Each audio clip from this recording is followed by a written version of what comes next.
For me, a father decorated in the Second World War, cop, carried a gun. You know, I see him, he's got a uniform and a big gun on.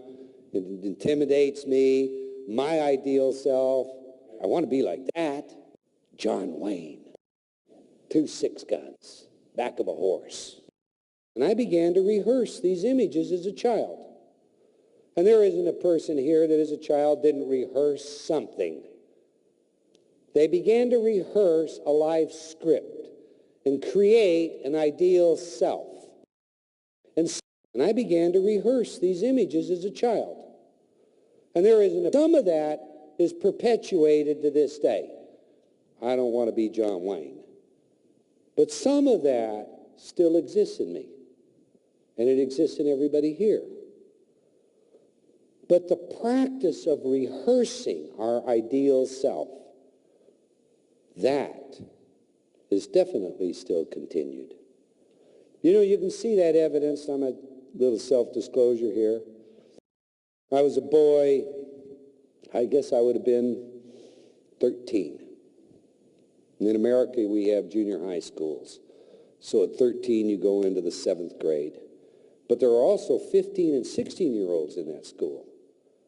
And forgive me, some of these 15, 16-year-old girls were pretty developed. And at that age, testosterone is just being bathed onto me like it is every young adolescent. And I'm coming out of the gymnasium. We'd had a basketball practice. And there is one of these older girls, and she's leaning on the school, and she's talking to a fellow. And she is, you know, for 13, is wow. And I must have gone by her just fixed. Because she says to me, see something you like? Oh. A hole devastated me. I went home and I rehearsed. Now, John Wayne wouldn't do that. What would John Wayne do? I finally found the line. If that ever happened to me again, I'd get him. I don't know. Can't see enough to tell.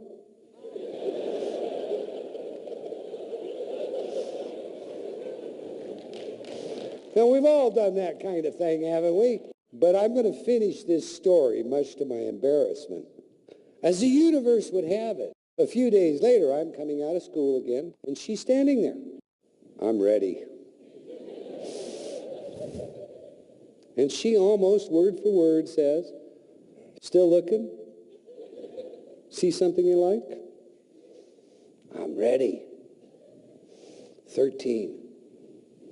I don't know. Can't see enough to tell. Well, come here, honey, and take a look.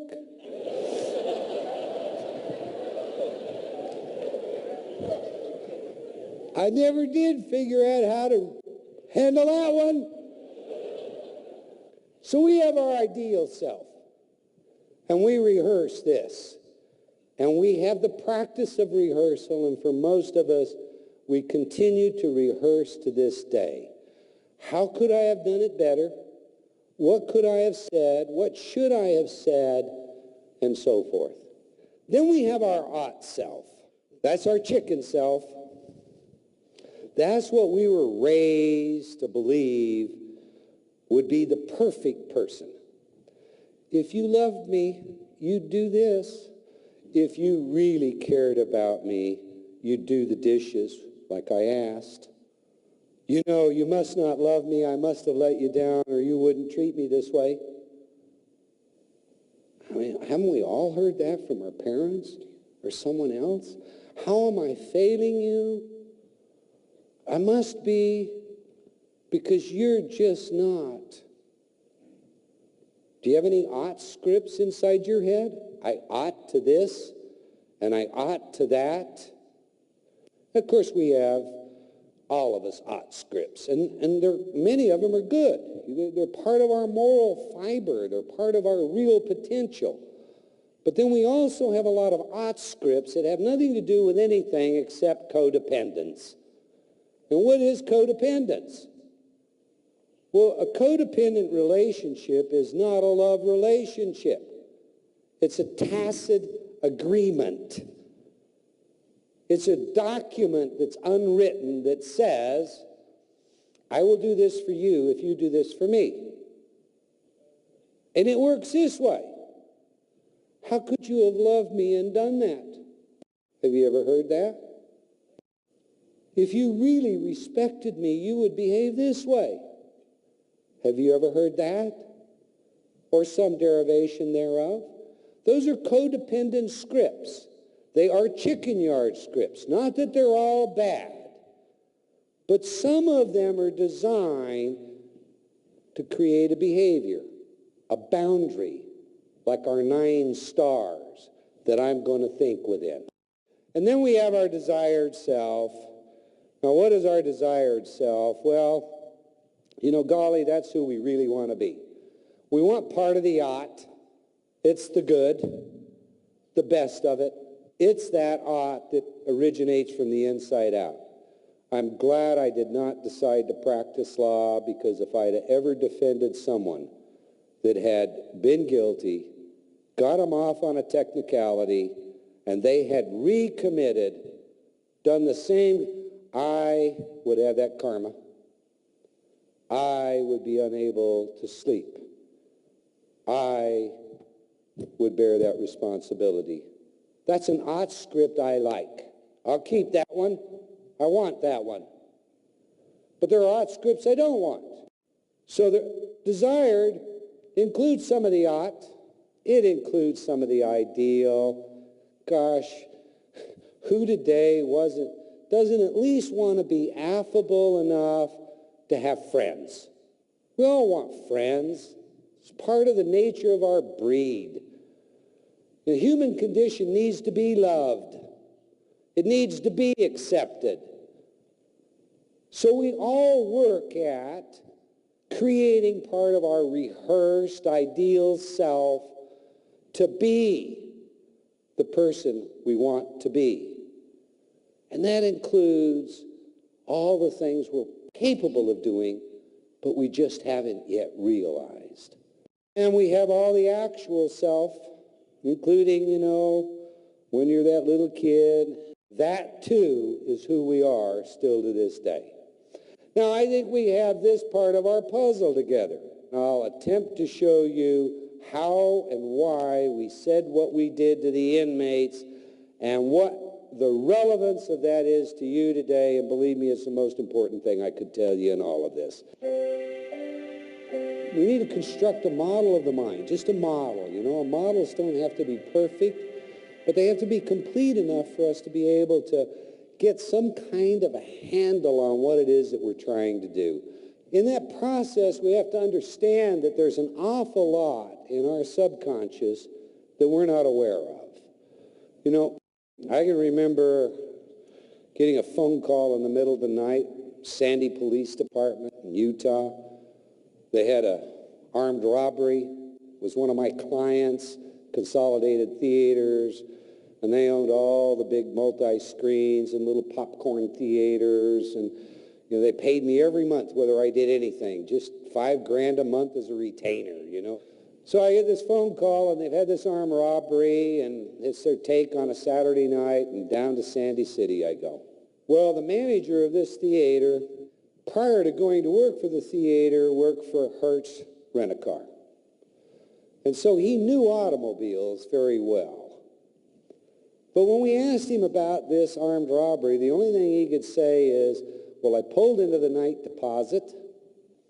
I saw lights in my rearview mirror of a car, and then this big gun in my face. Now, it's a big gun. That we got many, many times. Point blank in his face. That's the only thing he could tell us. So we did some hypnosis right there, see if there wasn't something else that we could uncover, and that's what forensic hypnosis is. And you know, under hypnosis, he was a gun-avid fellow. He told us it was a .357 Magnum, square barrel, silver chamber, identified the weapon. told us the make and the model of the automobile he'd seen in the rearview mirror because we stilled that in his mind. He even gave us a partial plate as that vehicle rolled away. It's still early in the morning, maybe 3 or 4 a.m. This crime has gone down at 1:30, 1:45. We have the suspects and we have the money. All because somehow stored in this unconscious mind was a near photographically perfect, repressed because of the stress, memory of what had occurred. Every traumatic experience we suffer as children, including, well, come here and take a better look. We have a tendency to repress. And there'll be detail about it. We'll just simply forget. We want to forget it. Just about everybody here should be familiar with what's known as a Freudian slip. And we'll come back to that in a bit, but a Freudian slip is quite simply, I'm going to say something to you, but instead of saying what I thought I was going to say, something comes out of my mouth that's relevant. It's, oh, I didn't mean that. Okay? So we have a dynamic mind. There's a lot of controversy about Freud's capital U unconscious. And maybe that's due in part to his fixation on some things like the Oedipus complex or the sexuality of men and women. But one thing's for certain, this idea of an active, dynamic, subconscious mind is more than just a construct. It's operating in every single one of us. And it's full of memories. Memories from the time we first entered this plane to today. This unconscious mind predisposes much of our behavior. I said to you earlier in our $1 million analogy, how many of you want to make $1 million? Everybody's hand went up. I didn't see but 2 people, and I won't point at them, in this audience that didn't believe they could make $1 million. We know, therefore, that we have these scripts that are self-imposed. But do we also recognize that we can predispose subconscious thinking? Do we recognize that there is such a thing as false memory syndrome? We can use hypnosis, as is an instance in the very famous issue of about 6 years ago, where we had all these false memory syndromes, and there were all these young people whose father abused them or whose mother abused them, and they recalled this in hypnosis. There were lawsuits, there were defamation of character, to discover what? Almost all of them were made up. They were fantasized. You can suggest one idea on someone, and unconsciously they'll act that out. You can take a pendulum, demonstrate this to yourself. I've demonstrated it to a lot of people. Take a plain sheet of paper and draw a cross on it. You just simply tell this story. You know, the ancient Egyptians divined the sex of an unborn child or the sex of anyone by a pendulum moving on an X and a Y axis. If it moved on the X-axis, it was a male. If it moved on the Y-axis, it was a female. I want you to hang the pendulum over there, and let's see which way this pendulum moves. Oh, by the way, if it circles, that means, you know, you're uncertain of your own sexuality, okay? Now, I guarantee you, every male you put that to that's heterosexual is going to move on the X-axis, and every female on the Y-axis. And they're not going to be aware that they're consciously moving it. Little muscle, microtremors are going to cause the movement. So the unconscious is also very suggestible and very powerful at bringing out actions, even if we're not consciously aware of it. Let me give you an example of what we call an uncovering. And again, I like to tell stories As opposed to tell them about somebody else, I'll tell you about my own. I get into this field. Everything is working. I'm feeling really good. We're starting to help people. I'm thinking, I'm going to change careers. I'm going to sell this criminology practice. And I get a phone call from a friend of mine at the University of Utah, William Gillory. He's chair of the chemistry department, Sorbonne fellow, director of the honors department, today professor emeritus. Brilliant man. And the phone call says, Eldon, wonder if you'd do me a favor. I'm really excited about a lot of your work. Would you share that with my honors class? Honors class. 25, 30 guys, students, kind of sit down informal. Yeah, I can handle that. Not a problem. Sure, Bill, I'll do that. Where are you meeting? Kingsbury Hall. Kingsbury Hall? Why Kingsbury Hall? That's a huge hall, as large as this hall. Larger. Oh, the Black Chemists of America are going to be here. And I'm president of Black Chemists of America. So I'd like them all to attend. I've already told him I'll do it. But I can tell you right now, there's no part of me that believed I was really going to do that. 800 of the brightest people on the planet. Oh, I can't do that. I drove there that day, but I didn't get out of the car. Sat in the parking lot for a bit. Aha! I'll tell him I had a flat tire. I sped away. The number one fear in America is public speaking, and I didn't even know I had one at that point in time, but I was petrified. I don't know of what, something. Maybe my zipper wouldn't be, I don't know,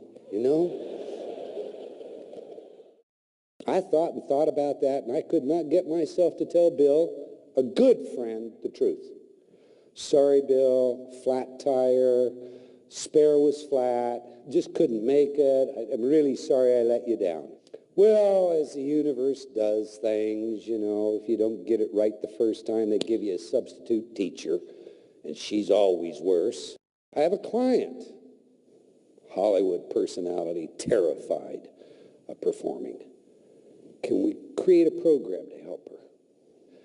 I'm living in Salt Lake City at the time. It's January.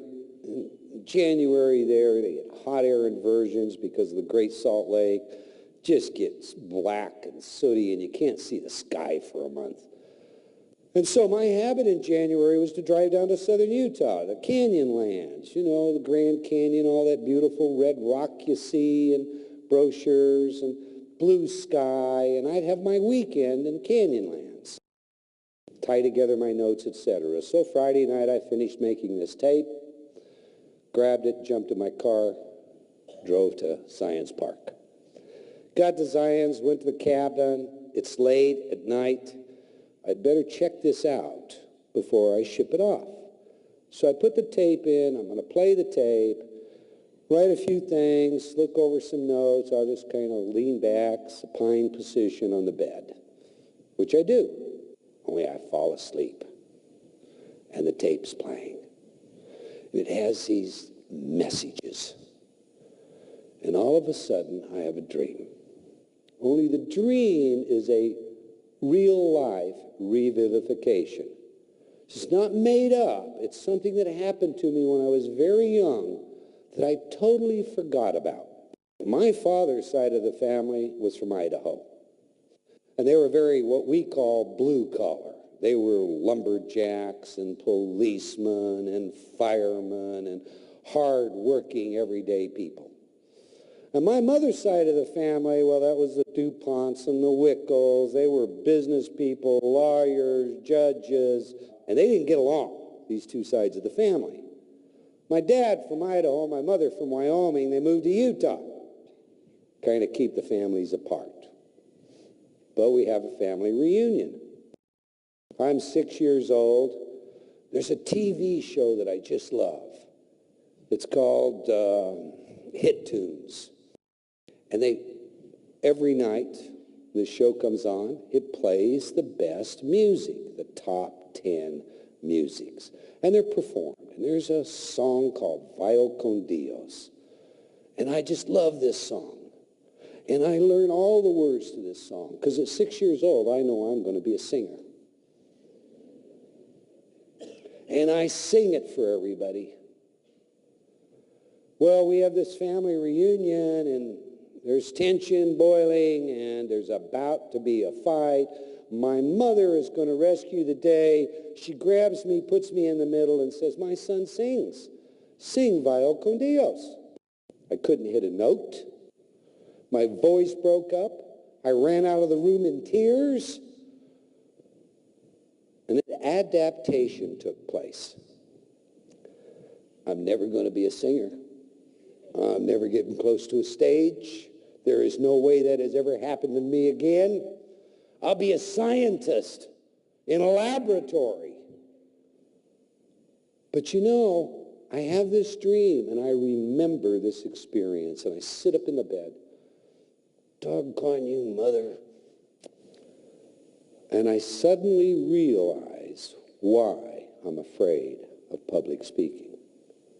It has nothing to do with anything other than, as a very small child, in order to avoid ever having that embarrassment again, I made many adaptations.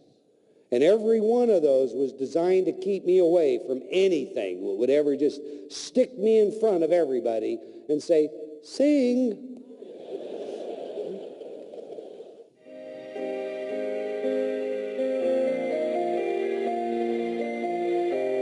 I can today say thanks, Mom, and thanks to this entertainer. Because what happened is the messages on that program had a workshop with my subconscious, and I had an uncovering. Now, what's the value of an uncovering?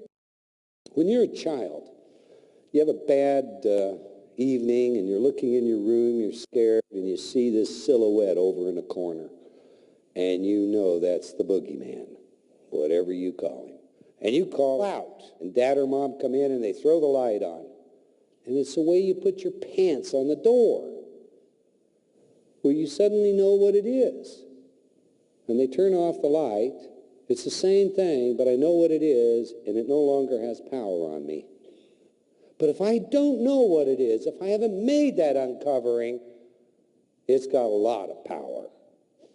One of the things that we therefore have to understand is that we not only have all this material in our subconscious, but this material is designed by its nature to hide itself from us. Because if it shows itself, or it shows the mechanism that it's using to protect us, the mechanism no longer works.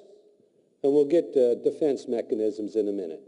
It's possible that like fleas in a circus, trained under a glass dome, or an elephant as a baby, tethered with a huge chain, we reach the edge of the chain, and after we've fallen down sufficiently, no longer pull on that chain. And then as an adult elephant, you can tether me with a shoestring. I'm not going to pull on it because my experience taught me I can't go anywhere. We have self-imposed limitations, each and every one of us. These limitations create expectations. And as you'll see, our expectations have a whole lot to do with how we view the world, how we view health, wellness, success, or our potential as a species or an individual. There's a story, again, I like to tell about expectations, because it helps us understand that everything that we may expect is not necessarily what it should be or what's a good outcome. There's a marvelous country western song. A young man, he's in love with his high school cheerleader, but she'll have nothing to do with him. And gosh, you know, he ends off going out and marrying someone else. But that someone else is just perfect. And then he goes to a reunion, And there he sees this childhood love. And the lyrics to this song I'll never forget. Thank God for unanswered prayers. Because he has prayed to God that she would love him. And now he sees her and she's hostile and bitter and, 20 years have passed. And it's thank God for unanswered prayers. A lot is just perspective. Well, the story goes this way.